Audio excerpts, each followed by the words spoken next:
Welcome to Cooking at CBC, the third of the series, and today a very special day because this has become the favourite pasta in the Burgio residence. Very famous carbonara. And a carbonara is a very controversial pasta because all over the world people have done their own thing to it and it's split families.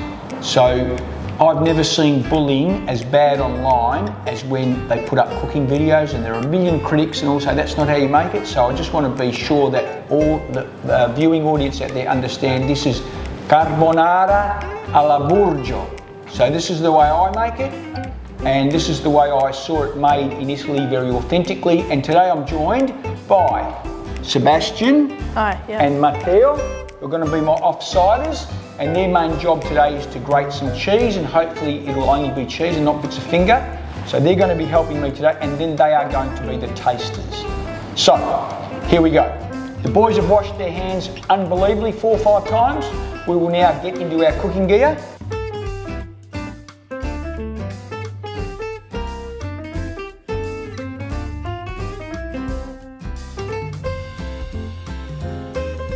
Right, let's start. The most important thing with any dish are ingredients, and they need to be authentic ingredients. So for today's dish, we've got cream, either a fresh cream or a sour cream, or it can be any cream. Then of course you've got some bacon or pancetta, okay? And then of course some olive oil. And when you're making carbonara, these ingredients are very important because before you start, this is what you need to do. Bin.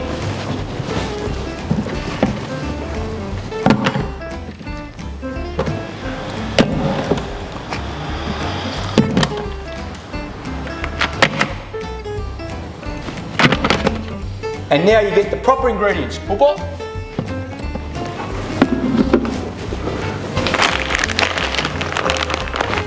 Thank you.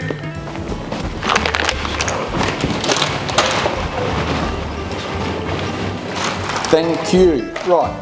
Now, carbonara is one of the 4 pastas of Rome. The 4 pastas of Rome are cacio e pepe. Cacio e pepe is purely pecorino cheese and pepper. That's it. When you add guanciale, that is pork cheek, it becomes grizia. When you add egg, it becomes carbonara, and when you add peeled tomatoes, it becomes matriciana. Today we've got carbonara, and we're using as our pasta mezze maniche. So I love these. They're not quite as big as rigatoni. They're like half or 3/4 rigatoni, but I love them. Some free-range eggs. Some pecorino cheese. Pecorino is Italian for sheep, so this has to be sheep's milk cheese. So it's got that saltiness. And then of course, the secret ingredient, guanciale. Now guanciale is pork cheek, it's dried and seasoned, and this particular guanciale comes from Frank's Gourmet Butcher on Ray Avenue. Frank, always a big, he is a big supporter of CBC. Half of CBC old boys work in there, and top quality meat, and certainly he has provided the guanciale today. So let's get started. First thing, we've got our water. Boys, I need you to start grating the cheese.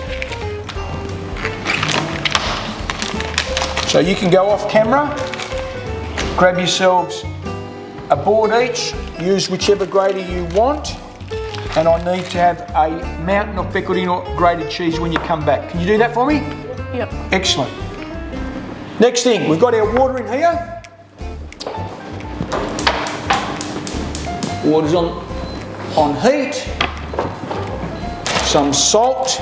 Now some people don't use salt because they think the guanciale is salty enough, but my son's tried it a couple of times without salt and it has been not that good. So a punch of salt. And then we start on our guanciale. So, important thing about guanciale, first thing, which knife I use, I usually make about 1 centimetre or 1/4 of an inch slices.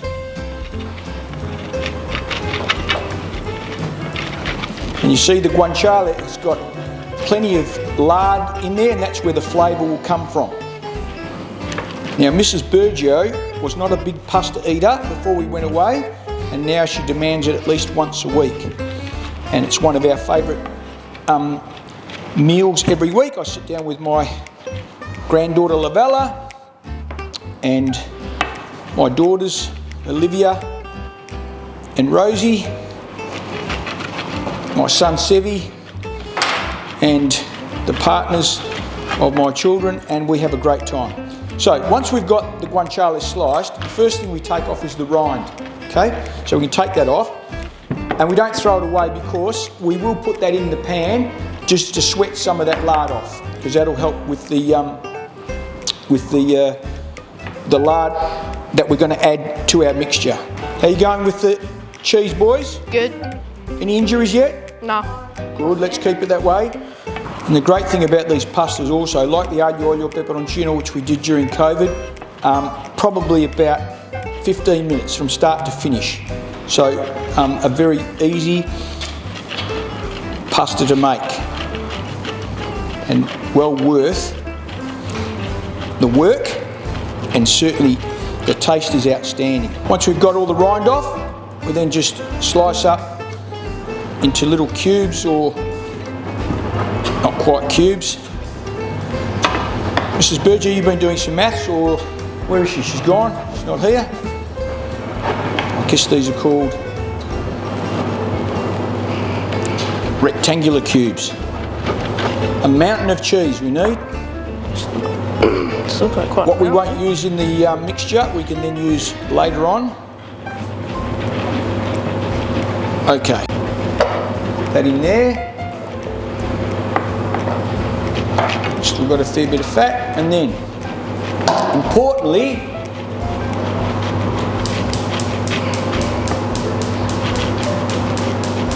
we put that on a low flame, because what you want to do is you want to sweat the guanciale rather than fry it. Okay, so that'll sit in there and sweat away for a little while. Right, next thing, while we're waiting, our mixture. So I usually use 1 egg per person and +1. So today we're making 500 grams. It's about 100 grams per person. So let's say boys are a bit hungry, 125. So I'm going to use five eggs for this one. 5 eggs, okay? This is garofalo. There's lots of really good pastas. I get these from Peaches. Peaches has got great Italian pastas, and the secret with pasta is Durham wheat. And generally, the longer you have to cook the pasta, the higher the quality of the pasta. So garofalo is a really good pasta to have. And obviously these ones here are free-range eggs. So what I'm going to do is separate the eggs.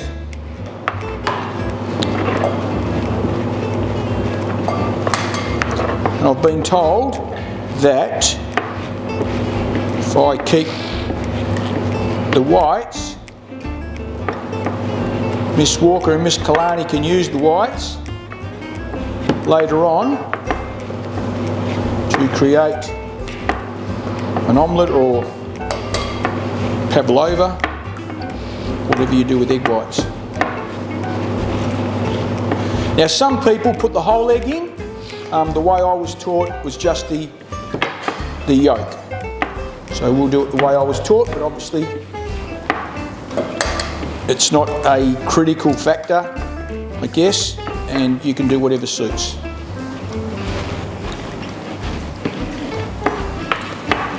I've seen various people do just put 1 whole egg in, or it's all whole egg or none. I'm not sure it's a particularly black and white rule. But we're going to use 5 yolks, 1 more. And as I can see, the water's just starting to bubble. And I think the guanciale is just starting to sweat. Sebastian and Matteo, I'll have your cheese, please. Bring me over whatever you've got.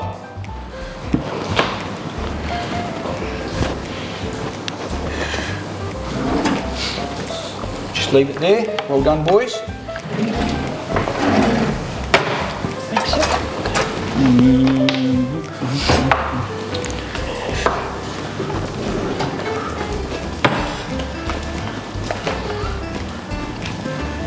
Beautiful. Add them. Now I need you boys to go and find me some pepper, cracked pepper.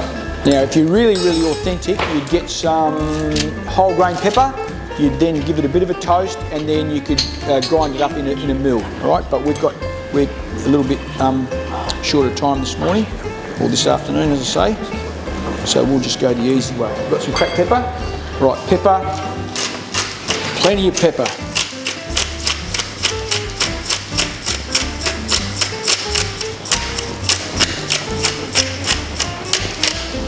And then we make our paste.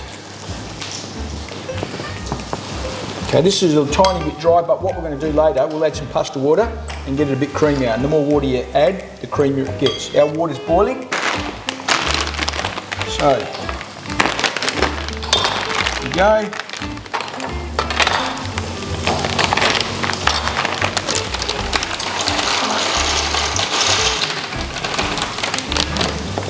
So you go and give that a stir, whoops. Good boy.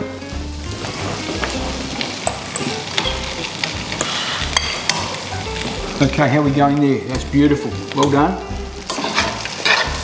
So what you can see now is all the lard down the bottom that's coming out of the guanciale. And that's why you don't need oil ever when you're making carbonara or matriciana or anything with, or glizia or anything with the guanciale. Okay, so we'll just keep that sweating away, good boy. See more and more of that lard forming down the bottom, yeah? And that's where all the flavour is hidden. It's where you get the beautiful, smoky, tasty flavour in the carbonara cream. Good boy. Right, now, can you see the froth, the pasta water and all that starch on the top? That's really important. We need to use that because it helps with the sauce sticking to the pasta, and it also helps us with the creaminess of the carbonara mixture.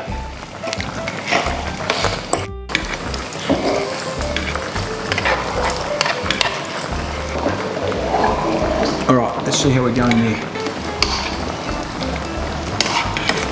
That's great. And more of that lard is coming out.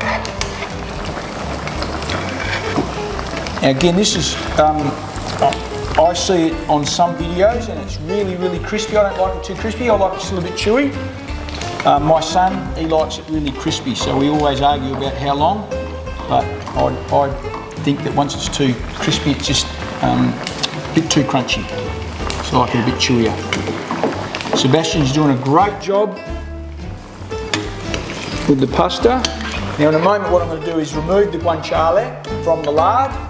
Then what you're going to do, Matteo, is you're going to take the rind, see the rind of the long bits, take them out. Okay, so we've just got the guanciale left, and what we can also do is clearly we've got to take the heat off here. Okay, very important whenever you take something that's hot and it had oil, you don't put it straight in the bin. My brother-in-law went to a fish and chip shop once and he put the crispies underneath the cookers, the fryers, and overnight, because they oxidised, burnt the whole place down just about. So you've got to make sure that whenever something is really, really hot and with oil, boys, you never ever put it straight in the bin, because overnight it probably might oxidise and burn your house down. You don't want that. All right, so what we've got now is this beautiful guanciale lard, and you see the couple of bits in there, and that's all flavour. So what we do with that is we put that into our paste. And all that mixtures of flavours now will be combined. Now what I'm going to do is I'm going to take some of this starch water, because I might need it later.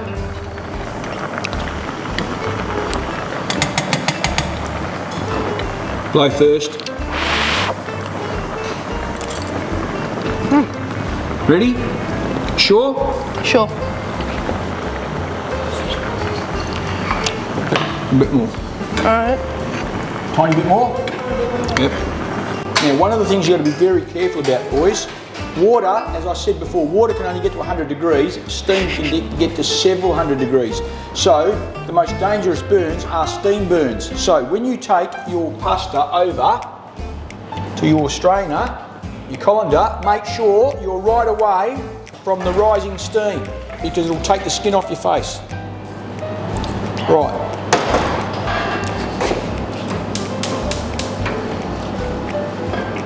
Now, pasta in there.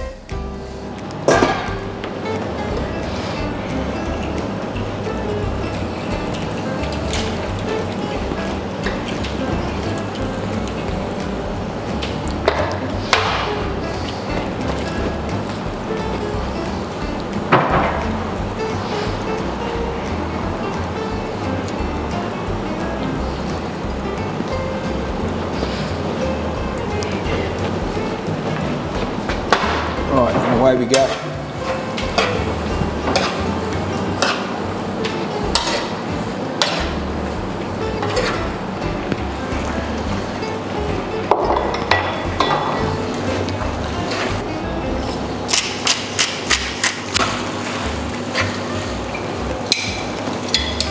You've done a very good job here, Matteo. Great job. We'll keep that to dress. Mix this all through. And there we are, ready to plate. Plates, boys. Guanciale on top.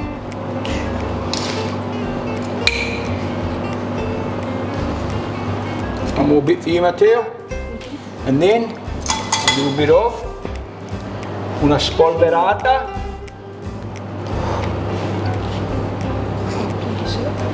Boys, spaghetti alla carbonara, well this is actually not spaghetti, pasta alla carbonara with mezze maniche, guanciale, farm fresh eggs and pecorino cheese. Very easy to make. Let's see what it tastes like, fellas. Wait a minute, ready? And even if it's no good, you had better pretend for the camera that it's outstanding. No? Yeah, it's good. Buono. And for Yummy. Sebastian to say it's good, it must be very good. Yeah. Thanks very much for your attention today. I hope you have a go at this. When it goes up on our Facebook page, it'd be great to see you boys like we did last time with the aglio olio peperoncino. Try and make it for your families. Gentlemen, one of the most important things that a boys' school should do is to teach boys to be independent in their living and from time to time help the family, and this is a good way to help the family. Cheap meal, easy to make, delicious, and you know you can wear it as a feather in your cap when you go into independent living. So thanks very much for your attendance today. I hope you do try and make it. I hope you do load up the videos and the photos so I can see how you go.